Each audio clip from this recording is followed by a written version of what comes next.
أشهد أن لا إله إلا الله وحده لا شريك له وأشهد أن محمدا عبده ورسوله رب اشرح لي صدري ويسر لي أمري واحلل عقدة من lisani yefqahu qawli. Əziz qardaşlar, Allahdan istəyirəm bu məclisi hər birimiz üçün faydalı etsin. Və Allah Taala bizim hər birimiz üçün bu məclisi həm faydalı etsin və həm Allah Taala bizi bağışlanan qullarından etsin. Deməli, əziz qardaşlar, hər bir müsəlman üçün əsas səadət, əsas xoşbəxtlik Allahın cənnətini qazanmaqdadır. Yəni, cənnəti qazanmaq insan üçün ən mühüm və ən əsas xoşbəxtlikdir. İnsan xoşbəxtliyi nə zaman əldə edəcək? Mütləq olaraq cənnəti qazandıqda. Və bu, hər bir insan, inanan insan üçün, mömin üçün, müsəlman üçün ən önəmli xoşbəxtlik və əsas xoşbəxtlikdir. O cənnət ki, əziz qardaşlar, o cənnət ki, onun məkanı göylərin və yerlərin genişliyi qədərdir. Təsəvvür edin, o cənnət ki, onun genişliyi, böyüklüyü göylərin və yerlərin genişliyi qədərdir. Və o cənnəti əldə etmək üçün, dəyərli qardaşlar, mütləq insan Rəbbinin qarşısında muti şəkildə ona ibadət etməlidir. Rəbbinə sadiq olmalıdır. Onun buyurduqlarını ən gözəl şəkildə əda etməli, yerinə yetirməli. Bu mühümdür. Və həmçinin eləcə də Allah Taala'nın göndərdiyi Muhammed sallallahu aleyhi və səlləmin yolunu təqib etməlidir. Onun buyurduqlarını yerinə yetirməyə çalışmalıdır.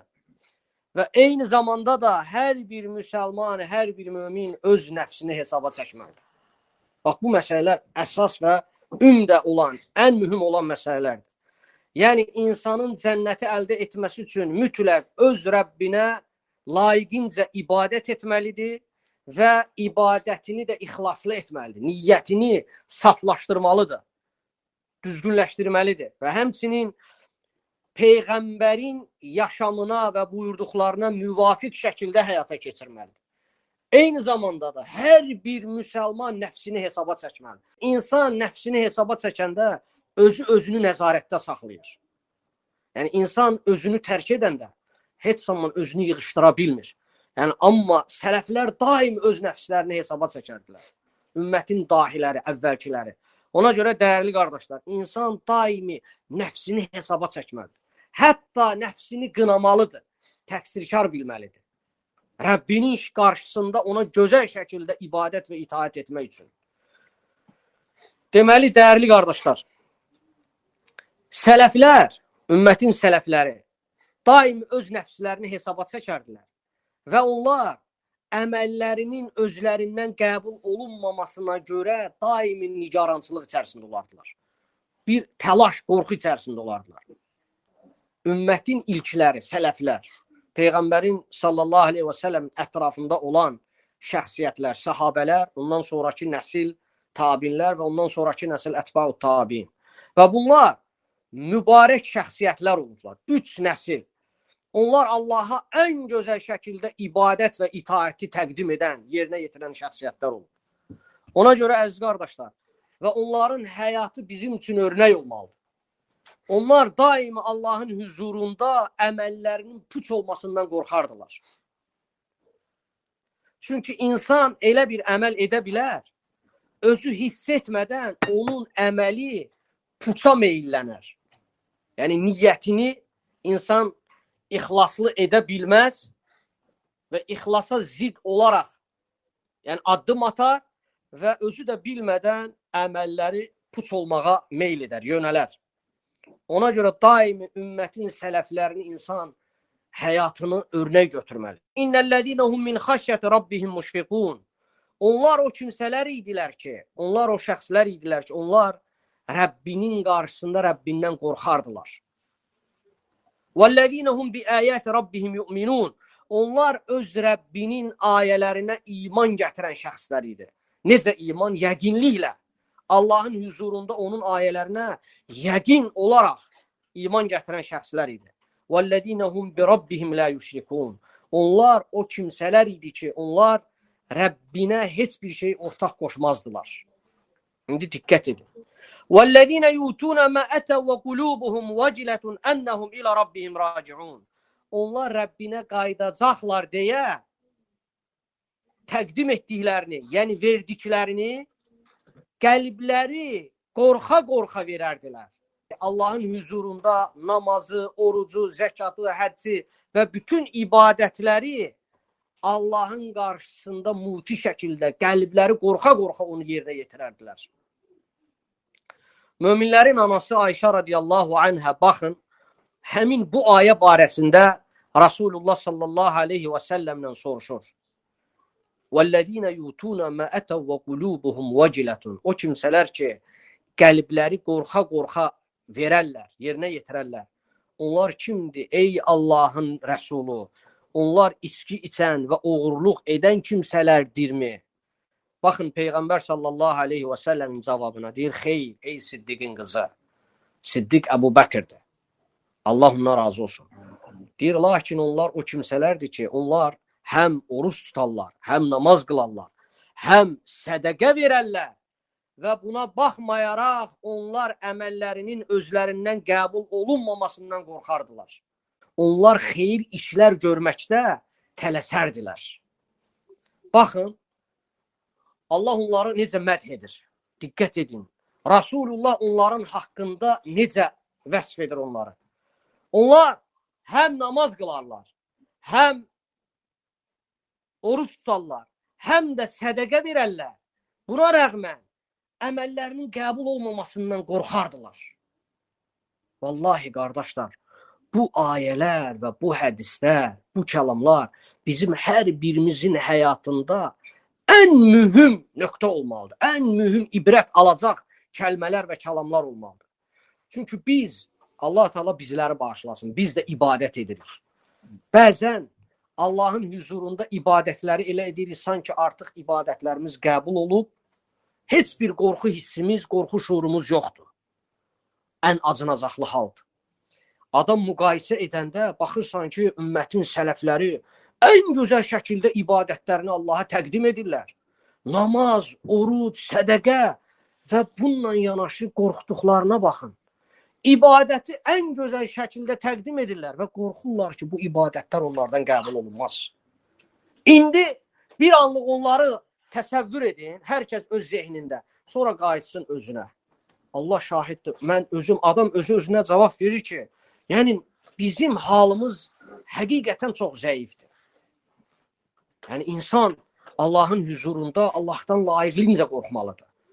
O ibadətləri yəni edəndə də Allahdan onu istəməlidir, ümid etməlidir, diləməlidir ki, o ibadətləri Rəbbi ondan qəbul etsin. Bu çox mühümdür, əziz qardaşlar. Təsəvvür edin, onlar Allahdan ən gözəl şəkildə qorxardılar və salih əməllərə tələsərdilər. Buna rəğmən qəbul olunmamasından narahatçılıq keçirərdilər. Bir qism toplum var, məscidə gedir, artıq onlar da elə zənn edirlər ki, artıq biz də cənnəti qazanmışıq. Yəni, insan düşünməlidir ki, Allahın huzurunda ibadəti elə təqdim etsin ki, qəlbində qorxu hissi olmalıdır. Şuurunda, təfəkküründə qorxu hissi olmalıdır ki, o his necə ki onlarda var idi ki, görəsən bizim əməllərimizi Rəbbimiz qəbul edəcəkmi? Yəni, insan özü öz halına qayıtmalıdır, öz halı barəsində düşünməlidir. O zaman başqası haqqında insan düşünməyəcək. İnsan düşünməlidir ki, görəsən mənim əməllərim necə olacaq Allahın qarşısında? Ömür də gedir, əziz qardaşlar. Ömür də dayanmadan sürətlə gedir. Bir qism insan var, özlərini tərk ediblər, digər insanları mühakimə edirlər. Sabah Allahın qarşısında qəbirdə sənə suallar veriləcək. Onun üçün insan hazırlaşmalıdır.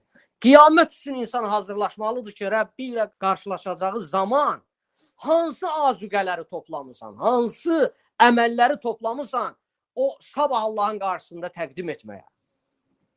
Vallahi qardaşlar, ölüm gələndə nə cavana baxmır, nə gözələ baxmır, nə çirkinə baxmır. Ölüm gələn kimi insanı aparır. Ona görə insan üçün ən önəmli olan öz əməllərinə diqqət yetirməsidir. Mütləq. Fikir verin, Abdullah ibn Əbi Muleykə tabinlərdən olub. Peyğəmbər sallallahu aleyhi və səlləmin dövründən sonraki dövrdə yaşayan şəxsiyyətlərdən olub. Allah ona rəhmət eləsin. Baxın onun sözünə, səhabələr barəsində nə deyir? Necə qiymətli bir söz deyir. Deyir ki, mən Rasulullah sallallahu aleyhi və səlləmin 30 səhabəsi ilə qarşılaşdım. Onların hamısı öz nəfslərinə görə münafiq olmaqdan qorxardılar. Nifaqdan qorxardılar.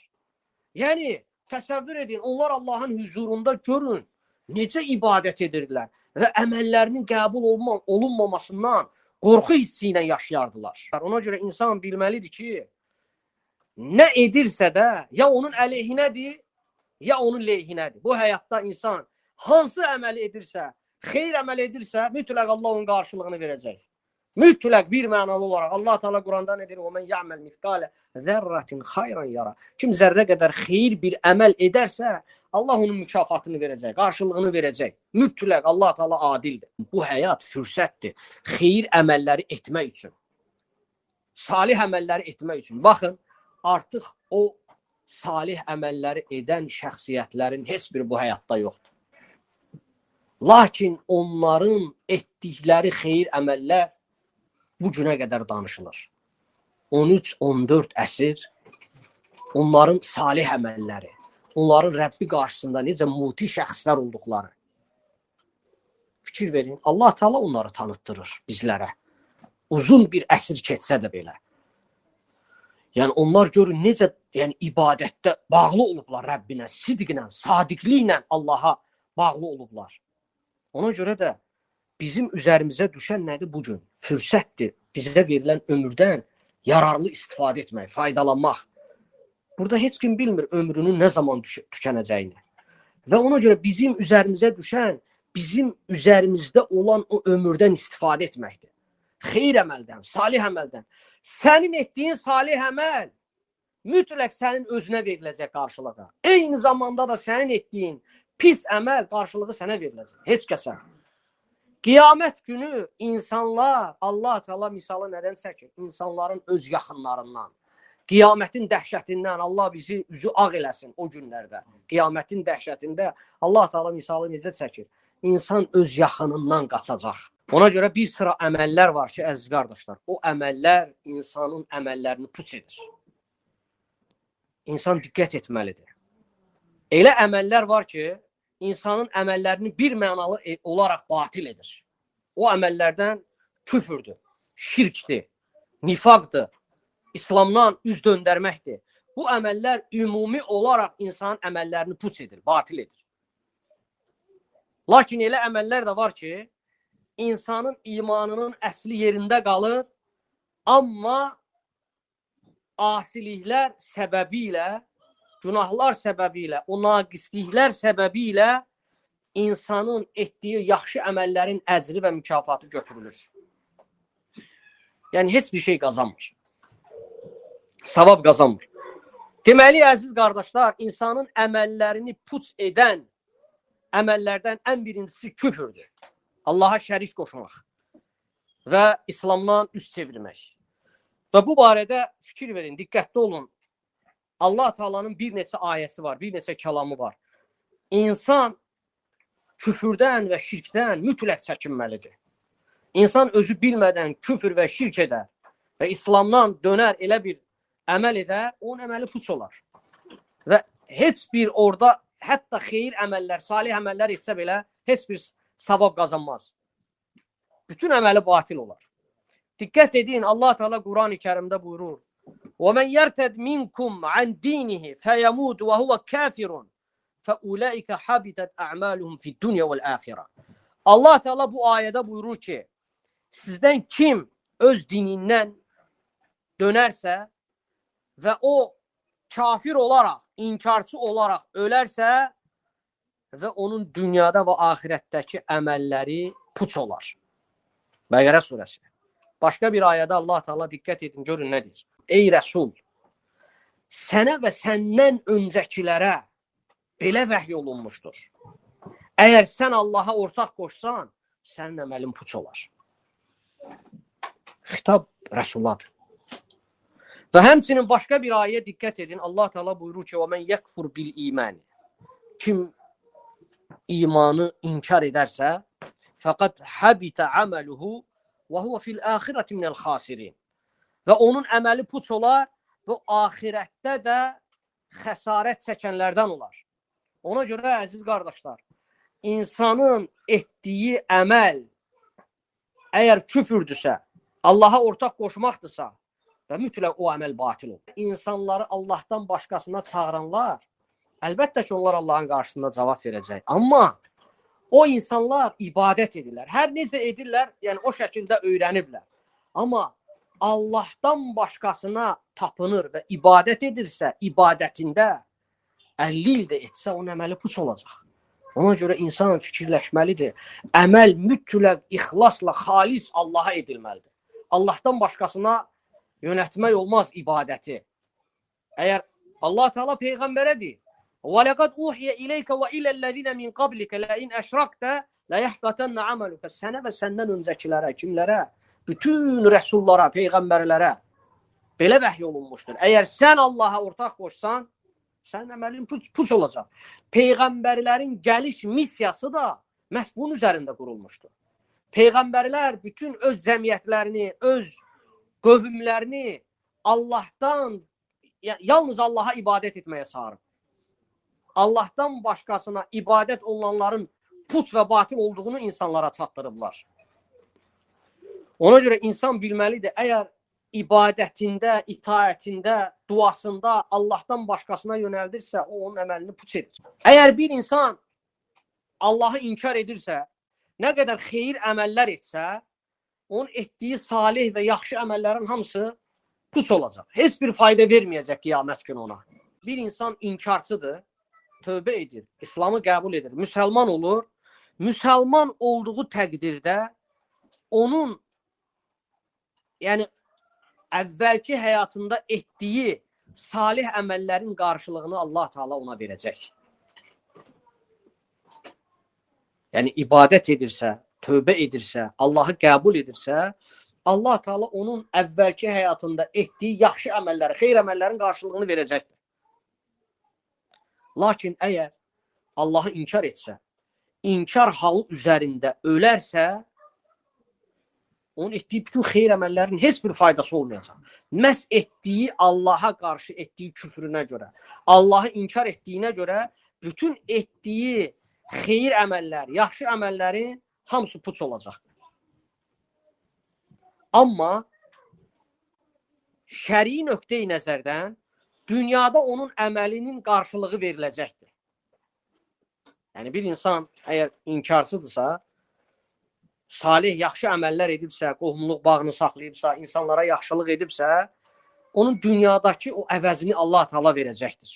Lakin axirətdə heç bir əvəzi verilməyəcək. Bu barədə İmam Müslimdən rəvayət varid olub. Və bu rəvayətdə Peyğəmbər sallallahu aleyhi və səlləm buyurur ki, əgər kafir, yəni dünya həyatında Allah üçün yaxşılıqlar edərsə, yaxşı əməllər, xeyir əməllər, o yaxşılıqlarına görə Allah Teala dünyada onun etdiyi yaxşılıqların qarşılığını verəcəkdir. Onun etdiyi xeyir əməlləri Allah Teala dünyada etdiyi əməllərə görə, yəni Allah üçün etdiyi əməllərə görə yaxşılığının qarşılığını verəcək. Amma ahirətə yetişdikdə isə onun etdiyi yaxşılıqların heç birinin qarşılığı olmayacaq. Fikir verin, İmam Müslim rəvayət etdiyi hədisdir.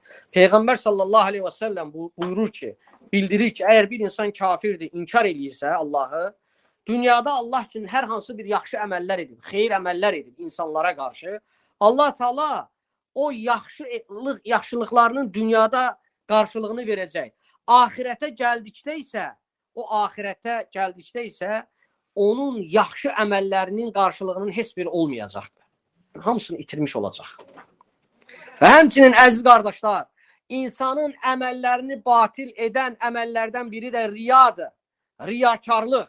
Riyakarlıq o əməldir ki, insan əməlini insanlar üçün edir və insanların razılığını qazanmaq məqsədi üçün edir. Yəni insanlar onu mədh etsin, insanlar onu övsün, insanların razı qalacağı üçün edir ki, insanlar onu görsün. Bu riyakarlıqdır. Allah Teala Quran-ı Kərimdə buyurur ki, "Fəvaylun lil-musallin." Vay olsun o namaz qılanların halına. Allah Teala Quranda vurğuluyor.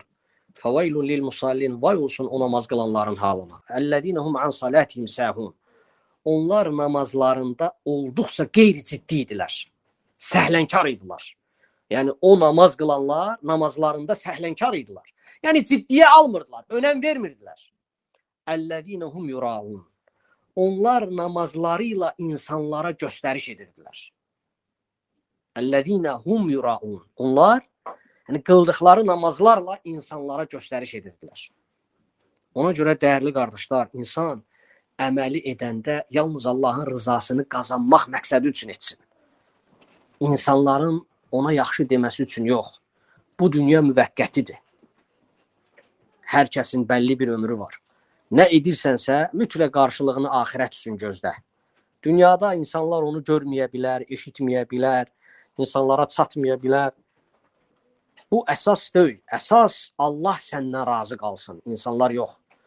Sən əgər Allah üçün edirsənsə o əməlləri, yalnız bir şey düşün ki, Allah o əməlləri səndən qəbul etsin.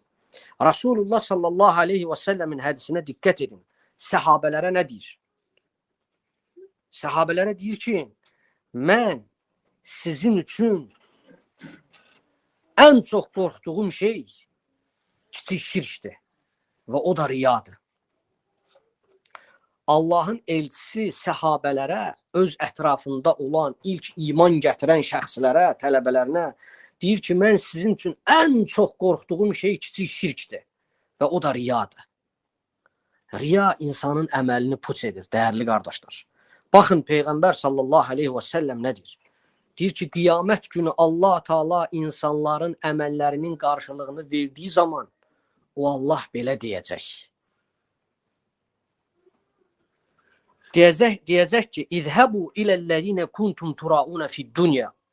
Allahu akbar. Deyəcək ki, dünya həyatında o kimlərə ki göstərirdiniz əməllərinizi, dünya həyatında insanlara göstərdiyiniz insanların, o şəxslərin yanına gedin. Fənduru həl təciduna indəhum cəzəən. Deyir ki, baxın, görün, o zaman onların yanında siz mükafatlarınızı tapa biləcəksinizmi? Ona görə insan bilməlidir ki, nə əməl edirsə, nə hansısa bir xeyir əməldə vasitəçilik edirsə belə, yalnız Allahın rızasını güdməlidir və onu ummalıdır. Yəni, insan düşünməməlidir ki, qoy desinlər ki, filan kəsə yaxşılıq etdi və ya səbəbkar oldu. Bunu sənlə Rəbbin bildi, kifayət edər. Niyə? Çünki sən əməli əgər ixlaslısansa, Allah üçün edirsənsə, Allah Teala onun qarşılığını və mükafatını verəcəkdir. Ona görə dəyərli qardaşlar, riyakarlar cəhənnəmə atılan bir qrup insanlardan elə həmçinin birinciləri olacaqlar. Nə üçün? Ona görə ki, onlar dünyada etdikləri əməllərin nəticəsini məhz dünyada görmək istəyirdilər. İstəyirdilər ki, onlar dünyada o əməllərin nəticəsi, yəni onlar üçün daha yaxşı olsun. O əməllərin nəticəsini ən yaxşı şəkildə görmək istəyirlər. Yəni onunla öyünmək istəyirlər. Onunla yararlanmaq, faydalanmaq istəyirlər. Riyakarlar. Ona görə dəyərli qardaşlar, insan əməllərini yalnız Allahın rızasını qazanmaq məqsədi ilə etməlidir. Kim razı qalsın deyə yox. Əgər belə olarsa, bil ki, etdiyin ibadət, yaxşılıq, hamısı hədərdir. Allah bizi qorusun bu sifətdən.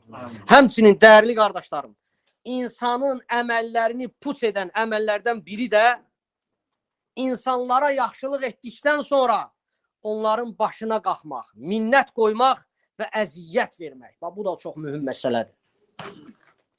Elə insanlar var ki, yaxşılıq edir birinə, bir özü yox, vasitəçidir. Ortada vasitəçidir. Və elə təqdim edir ki, özünü, filan kəsə yaxşılıq etdi, ortada vasitəçi olaraq. Və sonra özünü elə təqdim edir ki, insanlar arasında, bu filan kəsə özü yaxşılıq etdi.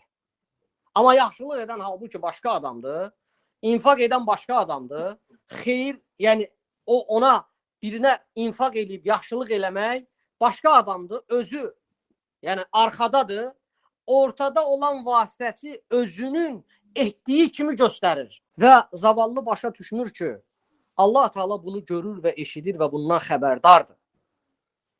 O filan kəslərin yanında sən bunu deyə bilərsən. Amma bil ki, onun Allah qatında dəyəri olmur. Deməli, bu da nəyə daxildir? Sən ortada vasitəçisən və insanlara deyirsən və sanki həmin insana əziyyət vermiş kimisən. Həmin insana bir minnət qoymuş kimisən. Ona görə insan Allahdan qorxmalıdır. Etdiyi yaxşı əməlləri özü ilə Rəbbi arasında saxlamalıdır. Madəm ki, sən bunun qarşılığını Allahdan istəyirsən, qiyamət günü sənə versin mükafatını, səninlə Rəbbin bildiyi kifayətdir. Allah Teala Quran-ı Kərimdə Bəqərə surəsində buyurur: "Ya eyyuhellezine amenu."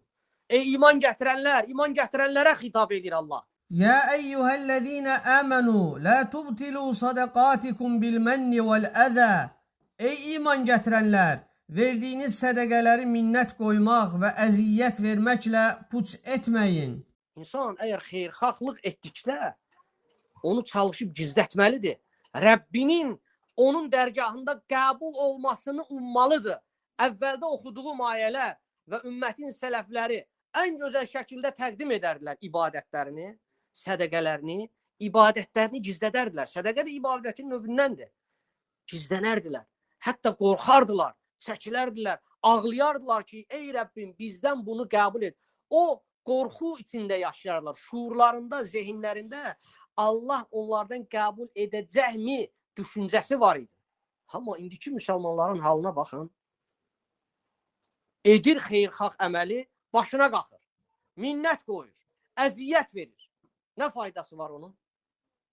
Heç bir faydası yoxdur.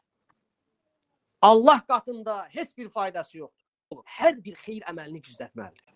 Sədəqəsini də, həccini, həccə gedir, ümrəyə gedir, selfinin dalınla. Şəkillər, videolar, bütün insanlar bildi ki, bu ümrədədir, bu həccdədir. Sələflər ibadət eləyəndə gizlənərdilər. Özlərini gizlədərdilər ki, heç kim görməsin, eşitməsin. Qorxurdular ki, əməllərinə riya daxil olar. Bugün müsəlmanlar birinə yaxşılıq edir, həmin yaxşılıq sabah artıq bütün insanlar eşidir ki, filankəsə yaxşılıq edir, xeyir əməl edir, bir dəstək olur. Bunu özünlə Rəbbin arasında saxlamağın sənin xeyrinədir. Qiyamət günü sənə onun mükafatı veriləcək. Əgər sən bunu başa qalxmaq üçün edirsənsə, minnət qoymaq üçün edirsənsə, nə faydası olacaq qiyamət günü? Rasulullah sallallahu aleyhi və səlləm buyurur ki, 3 sinif insan var. 3 sinif var ki, Allah Teala onlardan nə onların fərzini, nə də onların nafiləsini qəbul etməz. Nə onların fərzini, nə onların nafiləsini qəbul etməz. Diqqət edin, birinci kimdir? Aqun. Nankör evlad. Nankör. Valideyninin üzünə ağ olan, incidən, əziyyət verən. Allah Teala nankörün əməlini puç edər, qəbul etməz. Və həmçinin hədisdə gəlir mənnən və mənnənun. Mənnən yaxşılıq edir və yaxşılığa vasitə olur, infaq edir, xeyir əməl edir, sonra onu başa qalxır. Etdiyi insana əziyyət verir, onun başına vurur. Allah Teala həmin o şəxs barəsində ona əziyyət verərək insanlara danışanın nə ibadətinin nafiləsini, nə də vacibini, fərzini qəbul etmir. Və həmçinin hədisdə qeyd olunur 3-cü o şəxsdir ki, Allahın təqdir etdiyi qədəri yalan hesab edir. Allah Teala nəyi təqdir edib, nəyi təyin edib, o inkar edir, yalan hesab edir. Allah Teala bu şəxslərin, nankörün, valideynin üzünə ağ olanın, başa qalxanın və həmçinin Allahın qədərini inkar edənin, yəni nə vacib, fərz ibadətini, nə də könüllü, yəni olan ibadətini, nafilə ibadətini qəbul etməz. Sallallahu alə nəbiyyina Muhammedin və alə alihi və sahbihi əcməin. Subhanəkallahumma və bihamdik. Əşhədu ən la ilahə illə əntə əstəğfiruka və ətubu ileyk.